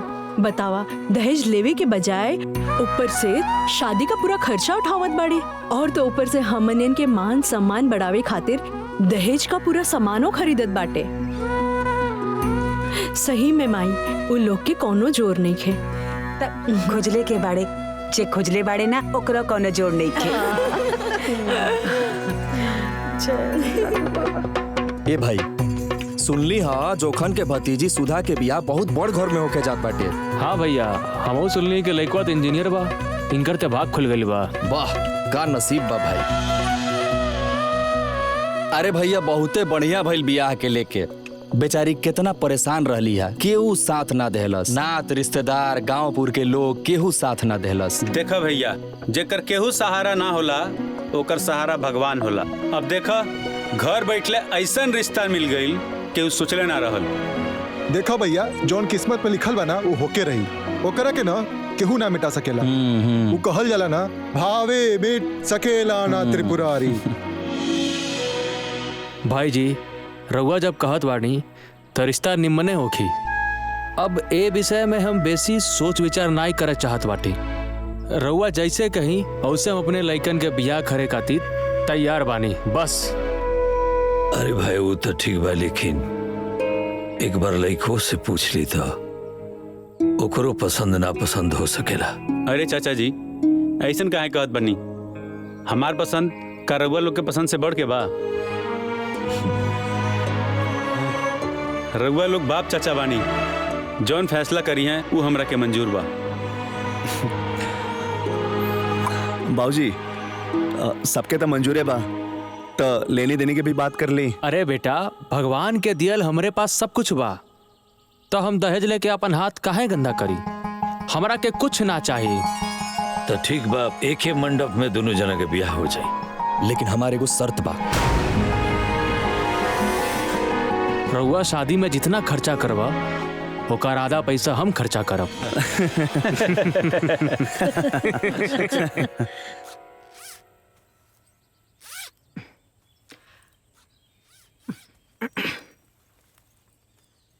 अरे धिया बिहानियर आ गइल बार तू स्कूल जात बाड़ू। अरे माई इतना जल्दी नौकरी ना छोड़ल जाला, केहू हमरे जगह आ जाई तो ओकरे बाद छोड़ दे। हम बोल देले बानी। दीदी के ससुर जी के फोन आ रहल बा, ली बतियाई। हम का बतियाई तू बतिया। बाबूजी प्रणाम। खुश रह खुश रह। सब बढ़िया बा ना? हाँ बाबूजी सब ठीक बा। तार माई कहाँ बाड़ी? माई एजा बाड़ी। तनी बात करावो। ली बात करी माई, बात करी ना। भाई साहब प्रणाम। प्रणाम प्रणाम। कहा तनी कि सीमा बिटिया के ब्याह तय हो गई। बड़ा बढ़िया परिवार बा, सीधा साधा लोग बा, बहुत बड़ मनई बा। लइका डॉक्टर बा, ठीक बा ना? ठीक बा भाई साहब। तो कहता नहीं कि दोनों जानी के ब्याह एक ही मड़वा में हो जाए। अब भाई साहब वो सब तो ठीक बा, लेकिन दूधू को ब्याह हम कैसे संभाल पाए? रौरा चिंता मत करी, सब हो जाए। ठीक बा भाई साहब, जैसन राउर इच्छा। प्रणाम। आयो दादा, आयो दादा। अरे अमर बिटिया लोग।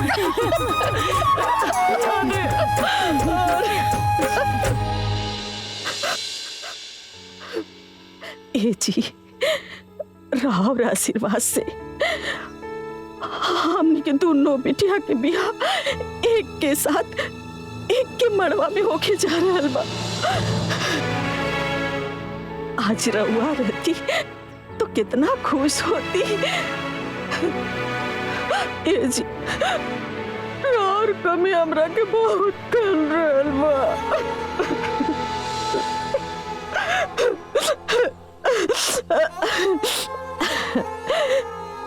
ई देखी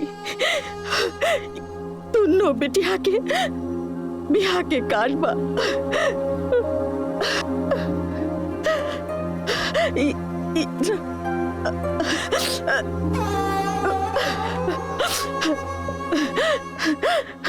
दुनिया तो बियाह के पहला कार्ड देवी देवता के चढ़ावेला, बाकी हमरा खातिर तो हमार देवी हमार देवता सब रहुए बनी जी। रहुआ जहाँ बानी दोनों बेटी के आशीर्वाद दी। काहे से कि हर बेटी के बाबुल के आशीर्वाद जरूरी हो खेला जी।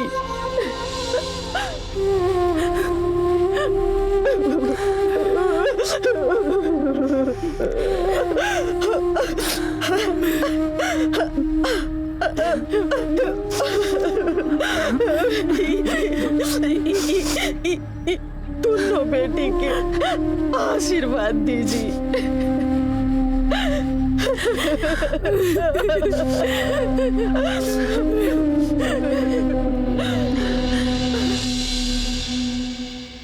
ए जी, हाय देखी ना, एक जानी के बिया डॉक्टर से और एक जानी के बिया इंजीनियर से।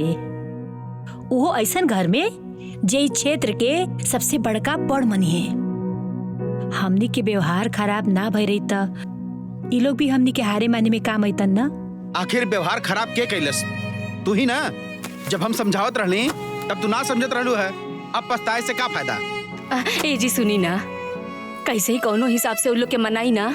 ए जी खुश करी ना। कौन हिसाब लगाए, कैसे मनाई? हमरा तब कुछ समझे में नहीं किया आवत।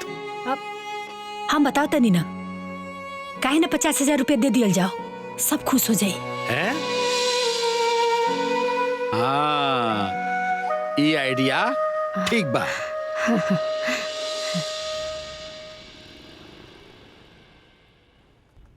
अरे प्रणाम मास्टर साहब। अहो भाग्य हमार की रउआ हमारे दुकान पर पधरनी। बताई आदेश करी, का सेवा करी? ए चाय ले क्या? नहीं, चाय रहे दी, साड़ी वाड़ी दिखाई, बिटिया के ब्याह बा। अरे का रेट में ली आई? पागल है का? इस सेठ हई, दुकान के जौन जौन बढ़िया साड़ी बा उ ले जाके दिखा द। आइए चल चल। ये देखिए पीली वाली जॉर्जेट साड़ी, ये ललकी साड़ी दुल्हन पे एकदम एक नंबर लगेगा। लो, कैसन बा? बहुत बढ़िया साड़ी बा। अच्छा, दो जगह एक से एक पैक कर दे, सही रही ना? बिल्कुल निमन रही भाई जी। अरे आप लोग जाइए, हम घरे पहुंचवा दे। भूलैया मत, न तो बरतिया तरह के गरी है सब।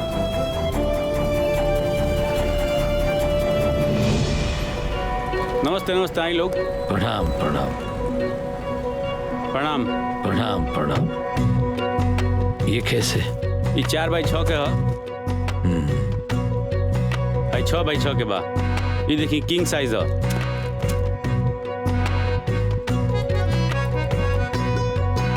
गुल मखमली सोफा है। अच्छा,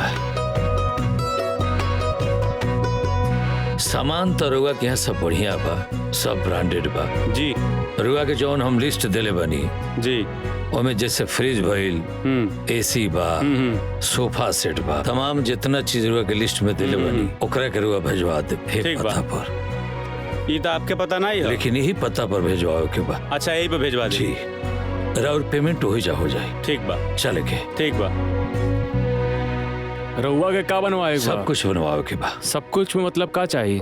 मतलब नाक के, कान के, बाली, मंगटी का, सिकड़ी, अंगूठी, सब कुछ बनवाओ के बा। अरे भैया, जब बेटा बिहल जाता नहीं तो ज्वेलरी चाहिए ना। अरे सब बन जाए। बबुआ भैया काहे बोले नहीं हमरा के? ओ भौजी कहा ना कि 50,000 रुपया ले ले, हमारा तरफ से बरातीन के खर्च करे के। अरे हमारे तरफ से भी 50,000 रुपया भगिनी के ब्याह में। अरे भैया बबुआ, हमरा के इतना पैसा के का जरूरत बा? लइकवा वाला तो इतना सब कुछ करेले बा, हमरा के इतना पैसा की जरूरत नहीं के। रखी रहुआ लोग, हम ना ले सकेनी। अब दीदी न्योता समझ के रख ली ना। छोटको, न्योता उतना ही लेवे के चाहिए जितना वापस कर सका। और हमार हैसियत नहीं खे कि हम इतना न्योता ले सकी। हमार बेटियन के बिहा धनवान घर में भले भइल बा, बाकी हम ओइसने बानी। रवा लोगन के न्योता करे के बाना तो 150 कर दी, ताकि हम तू लोगन के लइकन के बिहा में 150 दे सकी।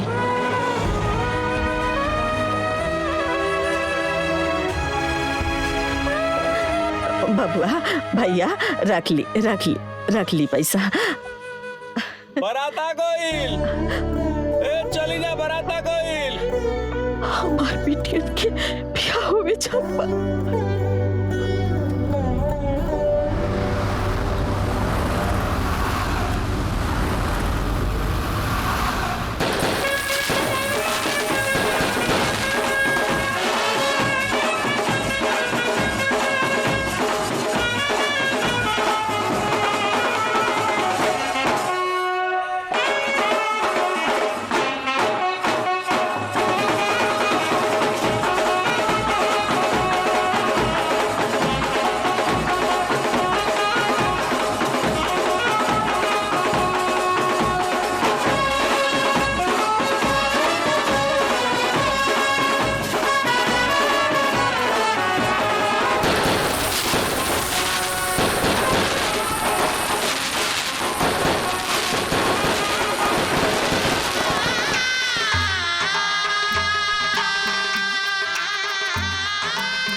पुंडरीकाक्षं च वायाभ्यन्तरा शुचिः हरि ओं गणानां त्वा गणपतिवङ्गवामहे प्रियाणां त्वा प्रियपतिवङ्गवामहे निधीनां त्वा निधिपतिवङ्गवामहे वसो ममयामजानि गर्भदमा त्वमजासि गर्भद्धमः सर्वमङ्गलमाङ्गल्ये शिवे सर्वार्थसाधिके शरण्ये त्र्यम्बके गौरी नारायणी नमोस्तुते।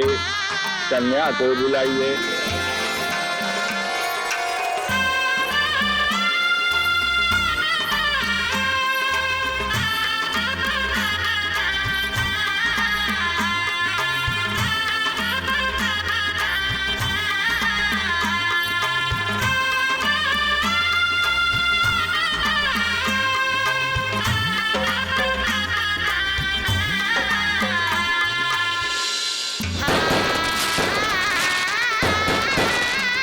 पुंडरीकाक्षं च वायाभ्यन्तरा शुचिः हरि ओं गणानां त्वा गणपतिवङ्गवामहे प्रियाणां त्वा प्रियपतिवङ्गवामहे निधीनां त्वा निधिपतिवङ्गवामहे वसो ममयामजानि गर्भदमा त्वमजासि गर्भद्धमः सर्वमङ्गलमाङ्गल्ये शिवे सर्वार्थसाधिके शरण्ये त्र्यम्बके गौरी नारायणी नमोस्तुते। हरि ओं गणानां त्वा गणपतिवङ्गवामहे प्रियाणां त्वा प्रियपतिवङ्गवामहे निधीनां त्वा निधिपतिवङ्गवामहे वसो ममयामजानि गर्भदमा त्वमजासि गर्भद्धमः। कन्यादान के लिए भी संपत्ति आ जाइए। कौन करेगा कन्यादान?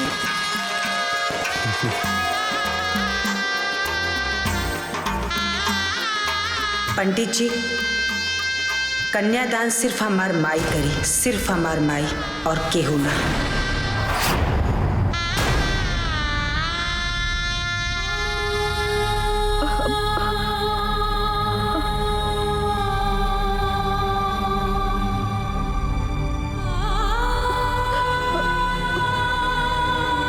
अरे बिटिया, कन्यादान सौभाग्यवती ही कर सकती है। आपकी माँ कैसे कर सकती है? आपके बाबूजी नहीं हैं। लेकिन पंडित जी हमन के दोनों के माई बाबूजी के फर्ज निभा सकेले, माई के प्यार और बाबूजी के दुलार दे सकेले, तो हमन के कन्यादान काहे ना कर सकेले पंडित जी?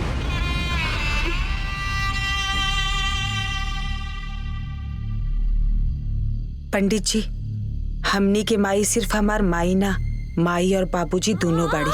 बिटिया बात के समझा, इस शुभ काम बा सुहागी नहीं कर सकेनी, हम कैसे करी? ना माई, हम कुछो न जाने ली। हमन के कन्यादान सिर्फ तू ही करबू।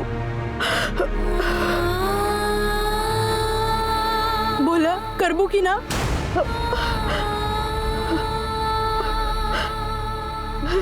अब हाँ करब।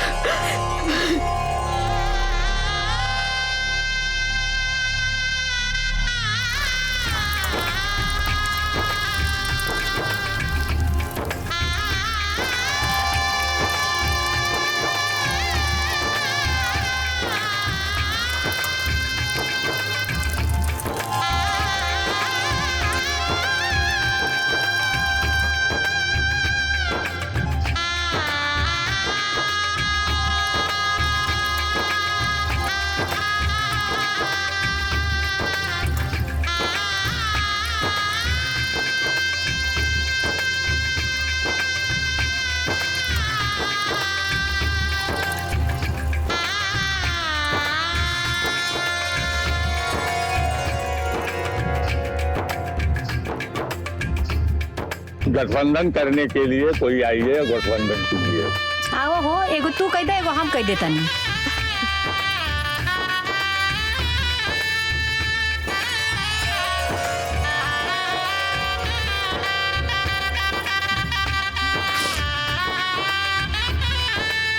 जयमाल के लिए खड़े हो जाइए आप लोग।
माई तोहरा ही आके दुलारी रहनी, बाबूजी के प्यारी रहनी। हाँ माई तोहरा ही आके दुलारी रहनी, बाबूजी के प्यारी रहनी। हमके भुला न जइहे रे माई, तोहरो याद माई बड़ी छूटे घर बार अब छूटे अंगना, छूटे अब प्यारी बहिनी। माई तोहरा ही आके दुलारी रहनी, बाबूजी के प्यारी रहनी।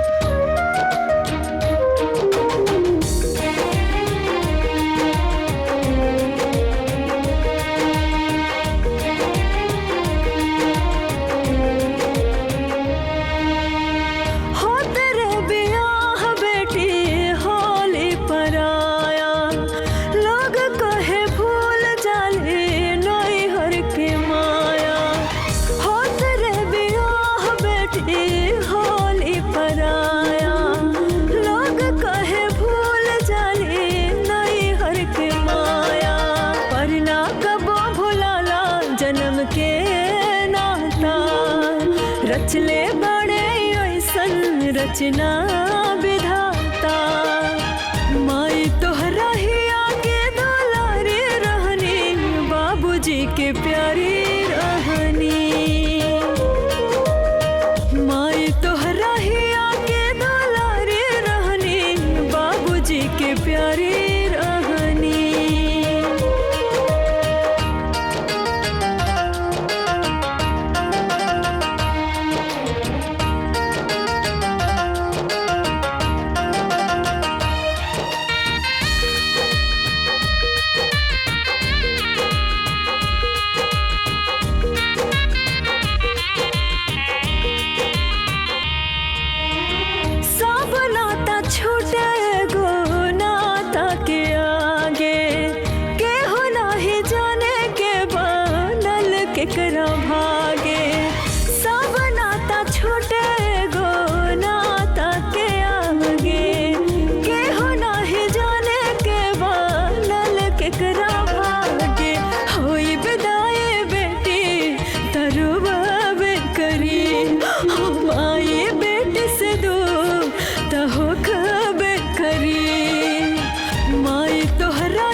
बाबूजी के प्यारी रहनी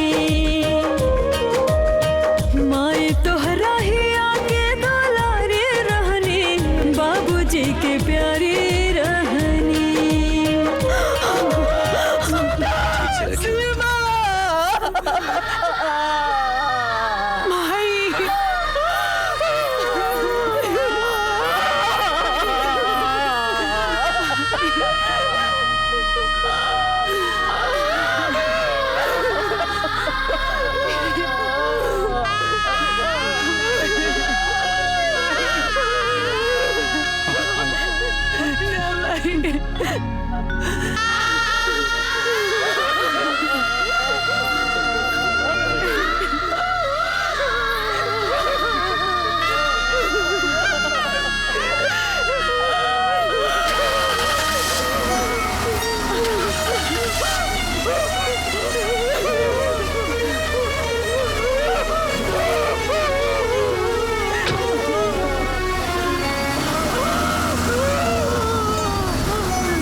दीदी संभाली, दीदी दीदी दीदी दीदी पानी पानी पी ली दीदी, पानी पानी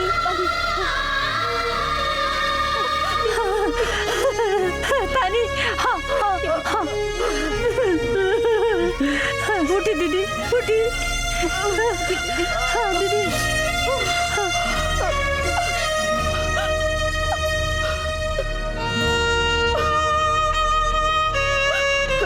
समझी जी हमार बेटियन के ख्याल रखब। अब उन लोगन के रहुए लोग माए बाप बानी, उन लोगन में अब इन बचपन आबा। अगर कुछ भूल चूक हो जाए तो उन लोगन के माफ कर दे। कैसन बात करता नहीं रुआ, बिल्कुल चिंता मत करी। राउर बेटी लो हमनी के बहू हलो, और बेटी बहू में हमनी के कोनो फर्क ना करे ले जा।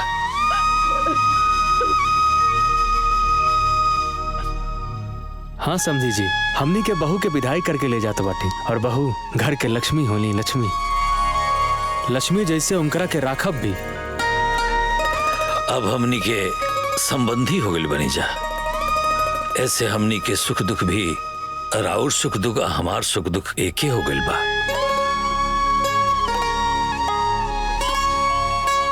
और ब्याह कोनो दूर थोड़े के लिए बनी, जब रुआ इच्छा हुई रुआ मिले चली आए, चाहे रुआ आदेश करे हम वो लोग के विदा कर दे। हाँ समधिन जी, हमनी के संबंध भइल है, समझौता ना। इस सब के रौरा चिंता छोड़ दी। और हाँ रुआ से हम एगो बात कहे के चाहता नहीं, रुआ तैयार है, बहुत जल्दी राउरो हम विदाई करा ले।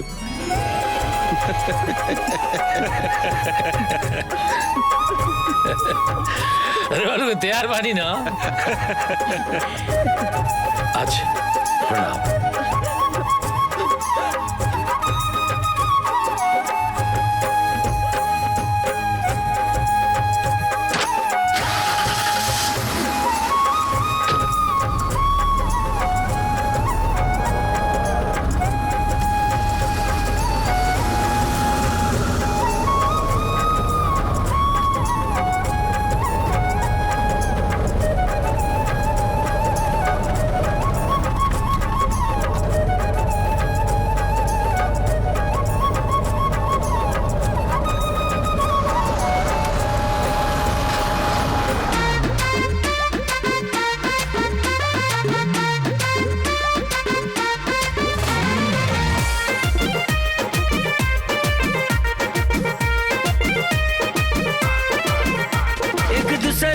खातिर दोनों बार खोजे, निमन लोग निमन द्वार निमन घर खोजे।